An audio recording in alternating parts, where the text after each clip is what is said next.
आज मी वेळ अमावस्या स्पेशल भजी कशी बनवायची ते मी सांगणार आहे। मराठवाड्यातील सगळ्यांचा आवडीचा असा हा सण वेळ अमावस्या। या दिवशी आपण खूप सारे पदार्थ बनवतो, पण त्यातलीच एक मी भजी ही सर्वांची आवडती याची रेसिपी शेअर करत आहे। चला तर मग सुरुवात करूयात भजी बनवण्यासाठी। मी लक्ष्मी, माझ्या रेसिपीमध्ये तुम्हा सर्वांचं खूप खूप स्वागत आहे। मी येथे भजीसाठी लागणारे सर्व साहित्य काढून घेतलेले आहे।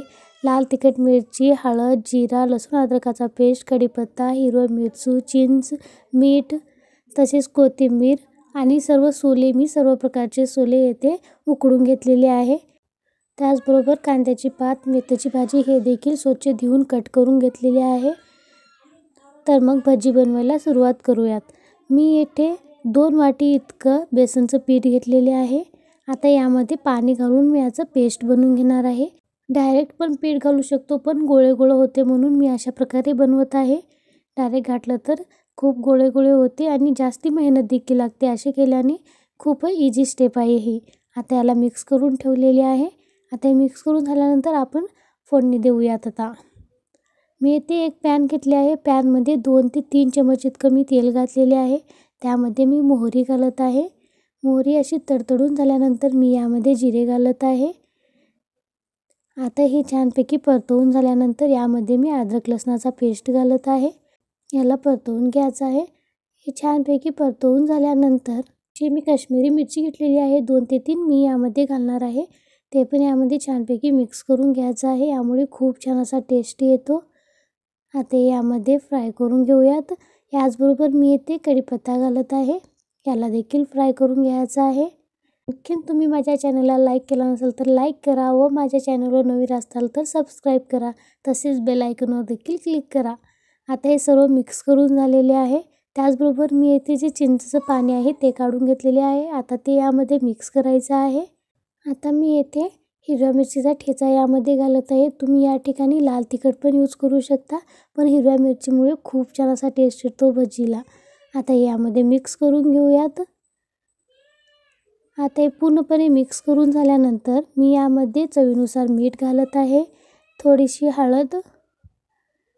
याला देखील मिक्स करून घेऊयात। हे मिक्स करून झाल्यानंतर याला उकळी येईपर्यंत आपल्याला झाकून ठेवायचं आहे। झाकून ठेवल्यामध्ये लवकर उकळी येते पाण्याला।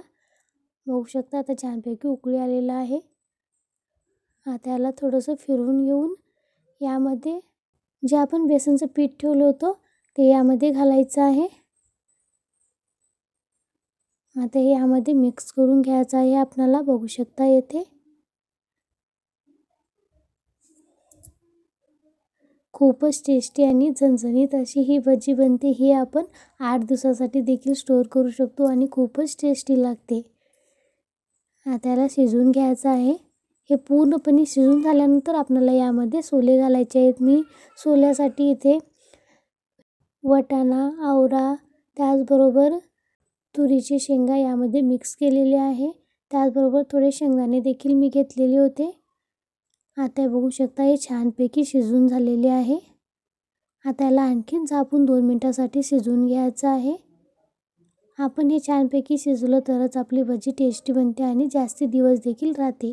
आता हे शिजून झाल्यानंतर मी यामध्ये जी आपण भाजी निवडून ठेवली होती मेथीची भाजी आणि कांद्याची पात ते यामध्ये मिक्स करायचं आहे। ते सर्व यामध्ये घालून आपले हे जे पीठ आहे ते पूर्णपणे छानपैकी शिजून झाल्यानंतरच आपल्याला शेवटी ही भाजी घालायची आहे, आधीच घालायची नाही। आता हे घालून याला मिक्स करून घ्यायचं आहे। आता हे सर्व छानपैकी मिक्स करून झाल्यानंतर आणखीन याला मी 2 मिनिटांसाठी झाकून ठेवत आहे। असे केल्याने आपली जी भाजी आहे ती छानपैकी शिजून होईल। बघू शकता आता हे शिजून झालेले आहे। त्याचबरोबर मी आता येथे जे आपण सोले बनवून ठेवलं होतं ते यामध्ये मिक्स करायचं आहे। मी हे जे सोले आहे सर्व हिरवे सोले होते। मी त्याला कुकरमध्ये 2 शिटी देऊन घेतलेली आहे। जर तुम्ही वाळलेले सोले वापरत असाल तर त्याला 4 ते 5 शिटी दिली पाहिजे। आता याला मिक्स करून घेऊयात। ओल्या सोल्याची खूप छान अशी ही भजी बनते।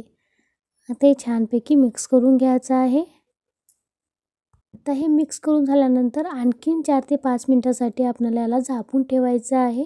5 मिनिटांनंतर तुम्ही बघू शकता मस्त झणझणीत अशी ही आपली भजी रेडी आहे। खूपच टेस्टी अशी भजी बनते। बघू शकता मस्त शिजलेली देखील आहे.